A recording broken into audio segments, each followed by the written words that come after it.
Graça e paz. Eu tenho 2 textos bíblicos e eu vou pedir sua ajuda. O primeiro texto é Mateus, capítulo 1, versículos 18 a 25.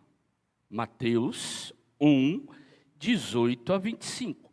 E um segundo texto que é Lucas, capítulo 1, versículos 26 a 38. Mesmo assentados, eu quero te convidar a prestar bem atenção na leitura destes textos. Diz assim, Mateus 1, 18 a 25. O nascimento de Jesus Cristo foi assim. Maria, a sua mãe, estava comprometida para casar com José. Mas antes de se unirem, ela se achou grávida pelo Espírito Santo. José, com quem Maria estava para casar, sendo um homem justo e não querendo envergonhá-la em público, resolveu deixá-la sem que ninguém soubesse. Enquanto ele refletia sobre isso, eis que lhe apareceu em sonho um anjo do Senhor dizendo: José, filho de Davi, não tenha medo de receber Maria como esposa, porque o que dela foi gerado é do Espírito Santo. Ela dará à luz a um filho, e você porá nele o nome de Jesus, porque ele salvará seu povo dos pecados deles. Ora, tudo isto aconteceu para se cumprir o que foi dito pelo Senhor por meio do profeta. Eis que a virgem conceberá e dará à luz um filho, e ele será chamado pelo nome de Emanuel. Emanuel significa Deus conosco. Quando José despertou do sono, fez como o anjo do Senhor lhe havia ordenado e recebeu Maria por esposa. Porém, não teve relações com ela, enquanto ela não deu à luz um filho, a quem pôs o nome de Jesus. Lucas 1, 26 a 38, diz assim: No 6º mês, o anjo Gabriel foi enviado por Deus a uma cidade da Galileia chamada Nazaré, a uma virgem que estava comprometida a casar com um homem da casa de Davi, cujo nome era José. A virgem se chamava Maria. E aproximando-se dela, o anjo disse: Salve, agraciada, o Senhor está com você. Ela, porém, ao ouvir esta palavra, perturbou-se muito e pôs-se a pensar no que poderia significar esta saudação. Mas o anjo lhe disse: Não tenha medo, Maria, porque você foi abençoada por Deus. Você ficará grávida e dará à luz um filho, a quem chamará pelo nome de Jesus. Este será grande e será chamado Filho do Altíssimo. Deus, o Senhor, lhe dará o trono de Davi, seu pai. Ele reinará para sempre sobre a casa de Jacó, e o seu reinado não terá fim. Então, Maria disse ao anjo: Como será isto, se eu nunca tive relações com homem algum? O anjo respondeu: O Espírito Santo virá sobre você, e o poder do Altíssimo te envolverá com a sua sombra. Por isso, também o ente santo que há de nascer será chamado Filho de Deus. E Isabel, sua parenta, igualmente está grávida, apesar da sua idade avançada, sendo este já o 6º mês de gestação para aquela que diziam ser estéril. Porque para Deus não há nada impossível. Então Maria disse: aqui está a serva do Senhor, que aconteça comigo o que você falou. Então o anjo foi embora. Fala conosco, Senhor, pela tua palavra. Fala conosco, porque queremos te ouvir. Unge o teu servo que ora fala. Unge teus servos e servas que agora ouvem. E que a comunicação abençoada pelo teu Espírito se faça presente neste lugar. Oramos em nome de Jesus. Amém. Você já viu anjos? Você já se relacionou com anjos? Eu já. E eu quero aqui contar experiências de como isso aconteceu. No ano de 2009, pleno agosto, acabei de depositar na minha dissertação de mestrado na universidade. Voltei para minha casa com uma tosse e depois de uma semana tossindo, meus brônquios apertados, eu fui internado na UTI e havia uma plaquinha que fica atrás da gente dizendo: pneumonia por possível H1N1. Lembram quando o H1N1 chegou no Brasil? Eu fui um dos sorteados daquela primeira leva. E passei momentos muito difíceis que quase me levaram a óbito. Eu me lembro que no 4º dia na UTI, eu estava muito consciente, porém muito debilitado, e eles reuniram o corpo médico, e o corpo médico falou: precisamos mudar a terapia utilizada. Não está dando certo. E eles vieram então com uma outra forma que estava sendo usado na Europa e estavam conseguindo. Ali começaram então uma mudança no tratamento. Foram momentos tensos porque minha filha tinha 2 anos e meio. Eu tinha acabado de matricular ela no Colégio Piracicabano. Eu iria levá-la naquele início de semestre na escola pela primeira vez. E de repente me vi pela primeira vez internado na minha vida, direto na UTI e correndo um risco muito grande. E lá eu vi anjos. Mas eu não estou falando de anjos seres etéreos, como quem sabe você ficou curioso e curiosa. Anjos transparentes e espíritos. Eu vi anjos de carne e osso. Mensageiros de Deus que entravam naquele lugar que era como um aquário.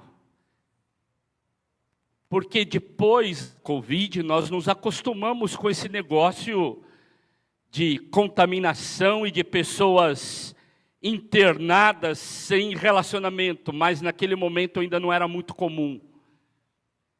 E eu dentro daquele aquário, quando entrava alguém, eu não podia falar. Imagina eu não poder falar. Eu gosto de abraçar. Não podia abraçar. Eu gosto de beijar, não podia beijar.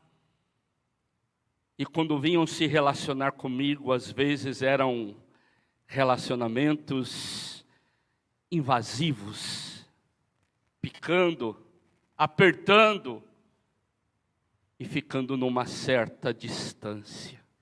Isso não foi fácil. Mas eu quero falar sobre alguns anjos que entraram lá, como por exemplo, o diretor da UTI, que desde quando ele vinha lá na frente entrando na UTI, e ele me via lá no fundo, dentro daquele aquário, ele fazia assim, ó. E eu entendia tudo.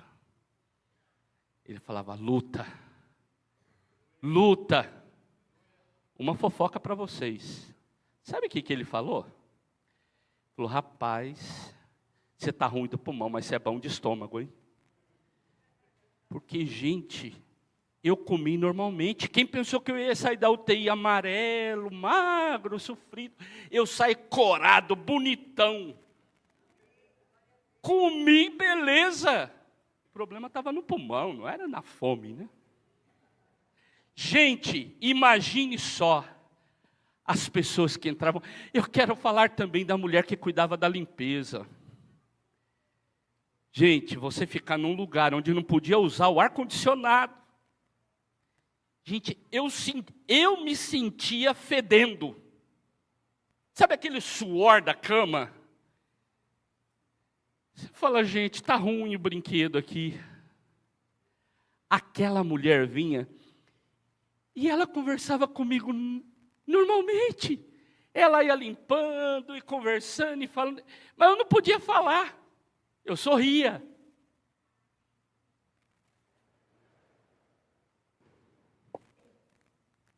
Era a comunicação que eu podia fazer. Mas ela levava a vida para dentro daquele lugar que tinha sinal de morte, que tinha cheiro de morte e que gerava medo. As enfermeiras que encostavam, tocavam. Os olhares. A única coisa que eu tinha acesso naquele momento era aos olhos, mais nada. A boca, o nariz, as mãos, a cabeça, tudo. A única coisa que me sobrava para olhar nas pessoas eram que assim mesmo estavam com aquelas EPIs, aqueles óculos.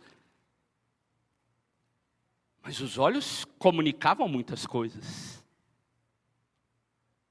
Óculos transparentes que permitiam eu ver os olhos. E a comunicação de olhos de compaixão, de carinho, de amor. Por isso eu quero dizer a vocês, anjos estão presentes por aí. Quem sabe não sejam esses anjos etéreos que às vezes gostamos de falar sobre eles. Mas você sabia que a palavra anjo vem do grego angelos, que significa mensageiro? E que esse negócio de asinha, auréola, roupas brancas e talares, não correspondem tanto ao significado de angelos. Angelos significa aquele que leva uma mensagem da parte de Deus. Por isso, quando lemos esses dois textos, e o pastor leu outro texto, falando dos pastores lá no campo, cuidando das ovelhas, você vê a presença de anjos, mensageiros, pessoas que trazem palavras, pessoas que comunicam a mensagem de Deus. E aqui nós temos anjos, na tradição de Mateus, falando do anjo que comunica com José, na tradição de Lucas, do anjo que comunica com Maria. Então você tem anjo nos dois textos, nos três. O pastor leu um. Temos também mensagem específica, mensagem da parte de Deus. E terceiro ponto, temos compromisso com esta mensagem. Por isso, eu preparei a reflexão falando sobre um anjo, uma mensagem, um compromisso. Hoje é dia de compromisso no altar. Por isso eu começo falando dos anjos. Você é um anjo. No sentido real de ângelos, de quem tem uma tarefa de comunicar uma mensagem. E você pode comunicá-la verbalmente. Você pode ser uma pessoa que pela oralidade, pela sua capacidade de falar, de influência, comunicar esta mensagem de forma oral. Você pode também fazer uso de uma linguagem não oral, não verbal. E quantas pessoas conseguem comunicar a partir do seu testemunho, da sua vida, da sua atitude, da sua postura ética, do seu jeito de ser no mundo, a mensagem do Evangelho. A atitude vale mais do que 1000 palavras. As pessoas olham, elas acreditam. Não foi porque você falou, mas porque você agiu em conformidade com o Evangelho. Você é anjo. Eu sou anjo. Temos a tarefa de agir no mundo como anjos, mas não seres etéreos, mas seres de carne e osso, que de forma consciente faz o seu papel de mensageiro, de mensageira da parte de Deus. Hoje é dia da Bíblia. Nós temos a responsabilidade, como anjos, de comunicar uma mensagem. Que mensagem é essa? Não é a nossa mensagem. O grande problema é que, por não conhecer a Bíblia Sagrada, às vezes fala mais da sua mensagem pessoal, da sua experiência, daquilo que você acha que é. E, gente, eu usei uma palavra aqui, eu falei, uso, não uso, vou usar. Infelizmente, o pouco conhecimento da Bíblia tem emburrecido os cristãos. Um evangelho sem inteligência e discernimento, calcado em si mesmo, calcado em seus projetos pessoais, egoístas e consumistas. Um evangelho marcado pelo que eu quero para mim e não para a construção do reino. Mas, se queremos saber qual é a mensagem da parte de Deus, temos que então conhecer o texto onde ele se revela a nós.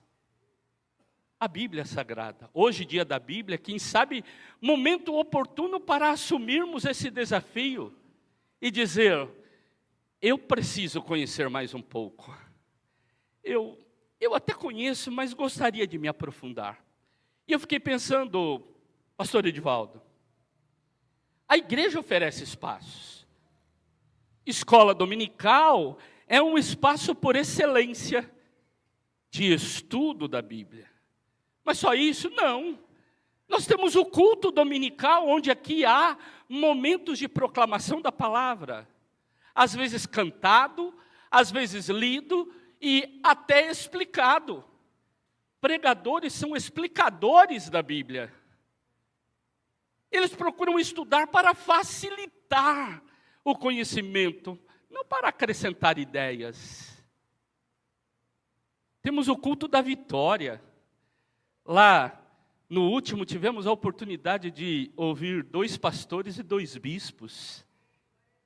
Foi uma experiência muito agradável. Para mim foi muito agradável. Nós temos o discipulado dos homens, da mocidade, temos reuniões de mulheres. Nós tivemos os caminhantes na leitura da Bíblia. Teve gente que conseguiu ler tudo, tem gente que leu em parte. Tem gente que, quem sabe, vai entrar no próximo, tá, irmã Cida? Mas é a oportunidade de vir conhecendo. Temos também a dedicação pessoal. Quando você lê a Bíblia por sua conta e lê bons livros, às vezes a gente precisa de uma ajudinha. Um bom livro te ajuda a compreender certas temáticas da Bíblia. Então, ler bons livros nos ajudam nessa compreensão. Mas como eu disse, infelizmente, ventos fortes sopram sobre uma igreja consumista que quer algumas coisas para si e que não se preocupa com a mensagem pura e simples do Evangelho, porque ele se torna muito fraco para os meus desejos pessoais. Que possamos nos dedicar a conhecer a Bíblia Sagrada. Eu ia fazer aqui uma dinâmica e eu não sabia se ia estender um pouco a questão das crianças, aí eu retirei. Mas eu já fiz, acho que numa escola dominical, onde eu pego um vidro com água e digo, aqui nesse lugar é o mundo da Bíblia. Então imagine que eu estou com um vidro transparente, com água, dizendo para você, esse aqui é o mundo da Bíblia. E nós podemos nos relacionar de formas diferentes. Uma, como uma pedra. A pedra vai lá para o fundo e fica lá no fundo. Não sai do fundo. E tem muita gente que conhece a Bíblia assim. Manja de versículo bíblico, sabe de cor, sabe essas palavras esquisitas, tudo que a Bíblia tem, do português arcaico, mas não consegue sair lá do fundo e trazer para a vida, para o cotidiano. A inconcupiscência da carne. Umas palavras que a gente nem... O que é isso mesmo? Conhece, mas não traz para a vida. Agora, imagine que eu estou com uma bolinha de isopor e coloco lá. Ela não afunda, fica na superfície. Tem gente que é assim, conhece as beiradinhas. Tem gente que começa a citar ditado popular e dizer, como diz a Bíblia? Não conhece. Mas eu costumo pegar uma esponja de coraçãozinho, e eu pego essa esponja e coloco lá dentro dessa água e puxo. Quando eu puxo, o que acontece? Essa esponja vai soltando sua água. Ela vai indo até ela ficar seca. Aí eu molho de novo e tiro. Assim deve ser a nossa relação com a Bíblia. Vai fundo, mas sai de lá para espalhar o que ela tem nos lugares por onde você passar. Terceiro, compromisso. 3 palavrinhas, compromisso. Com, estar juntos, pró, em favor de, missio, missão. Juntos em favor da missão. Compromisso com aquilo que a mensagem de Deus nos traz. Você tem um grande desafio como mensageiro. Ajudar pessoas a assumirem compromisso. Por isso precisamos de parar de colocar ênfase no que nós falamos para nos preocupar com o que o outro está entendendo. Porque tem hora que a gente fala coisa boa, mas o outro não está entendendo nada. Num passado se falava assim de alguns pregadores. Nossa, como ele fala bonito. Eu não entendi. Mas ele fala bonito. aí não há comunicação. Comunicação é quando eu ajudo o outro a entender o que eu tenho a comunicar. O seu papel, o meu papel é facilitar essa comunicação, é ajudar o outro a entender. Se a gente vai para um lado não dá certo, a gente vai por outro, a gente muda o vocabulário para que o outro entenda. Nós precisamos de facilitar para que o outro assuma um compromisso. Não foi assim que o anjo fez com José e com Maria, os anjos? O cara está dormindo e fala: amigo, tua noiva está grávida.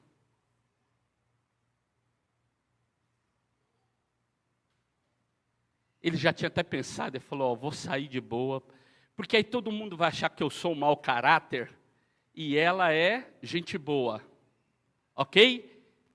Eu falei: não tenha medo, é Deus que está fazendo algo. Deus está fazendo algo através de você e da sua noiva. O texto diz assim: Moisés fez o que o anjo lhe revelou. Assumiu o compromisso. O mesmo foi com Maria. Maria linda, pomposa, tranquila. Vou casar. Chega um anjo do nada. Se fosse a moçada, ia falar: pá! Chegou aí. Sabe aquela conversa? Olha, filha é craque em fazer isso. Pai, sabe que eu te amo muito, né? Vó. Ai, vó. Quando chega assim, você já... Não foi mais ou menos assim que o anjo fez? Oh, tu és agraciada. Eu gostei demais da Lili fazendo a apresentação dela aqui. Cadê a Lili? Está aí? Gente, ela e o Dudu, é isso mesmo? Lili e Dudu? Gente, eles vestiram o negócio.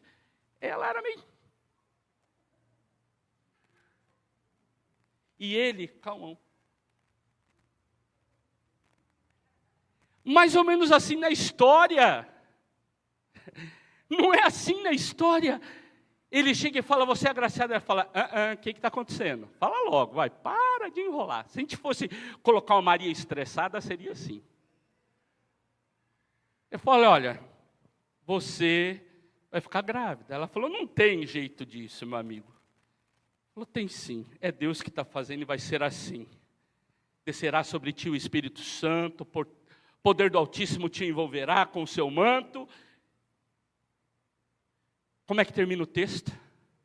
Maria assumindo o compromisso, dizendo: eis aqui a serva do Senhor, que se cumpre em mim. Eu estou falando na outra tradução que está na minha cabeça, mas pode deixar isso aí. Eis aqui a serva do Senhor, que se cumpre em mim conforme a tua vontade. É compromisso. Nós estamos às vésperas do Natal. Nós somos os mensageiros que comunicam ao mundo que Jesus nasceu em Belém. Mas só isso? Não! Que Jesus pode nascer na vida, na família, na sociedade, nos lugares onde nós estamos. Contar a história do Jesus de Belém é bonito, mas não traz diferença na existência das pessoas. Mas quando você consegue ajudar pessoas a encontrar o Cristo que nasce hoje nos corações, esse Cristo faz mudanças que ninguém mais pode fazer. Por isso eu desejo ser anjo. Desejo que você seja anjo do Senhor. E nós temos a grande tarefa de comunicar mensagens. Meu desejo é que essas mensagens sejam abençonhadas. Mensagens abençonhadas. Você precisa de sonhar com aquilo que você quer falar para as pessoas de bom. Antes de pregar aqui, eu prego e agora eu uso outro recurso que eu coloco no Word e coloco o Word para ler para mim. Eu leio e ouço a leitura daquilo que eu preparei. Eu sonho com o rostinho de vocês aqui quando eu estou me preparando para pregar. Eu sonho com o momento de comunicar essa palavra e atingir o coração de vocês. Quando eu não conheço a igreja que eu vou, eu crio uma igreja fictícia. Mensagens abençoadas. Que sejam também mensagens abençoadas. De suor. Tem coisa que a gente tem que preparar, não é do nada. Ah, ele é tão inteligente. Ah, ele tem um clique. Ah, tá bom. O tempo que a gente gasta lendo e estudando não vale nada. O mesmo é você se preparando para ser um bom testemunho no trabalho, na escola, no trânsito, no lugar onde você está. Que sejam mensagens abençoadas, suor escorrendo de nós. Que sejam palavras e mensagens abençoadas de soar, de som. Palavras agradáveis que alcance o coração das pessoas. Tem gente que tem um conteúdo maravilhoso da graça de Deus, mas que prega com rancor. Ou se aceita Jesus, você vai para o inferno. Vamos pensar no jeito que a gente fala da graça de Deus? Como soa a mensagem do Evangelho através de você no mundo? Muita coisa depende de nós, mas acima de tudo, que ela seja abençoada, a bênção de Deus. Sem ela, as outras três se tornam apenas mecânicas. Essa graça que alcança os corações das pessoas. Você quer ser anjo? Você quer ser mensageiro? Mensageira do Evangelho? Procure conhecer a mensagem do teu Senhor, porque a mensagem não é sua. Você é um arauto do Rei. Proclama o que Ele mandou. Se Ele não mandou, ok. E se preocupe com amor de levar o outro ao compromisso.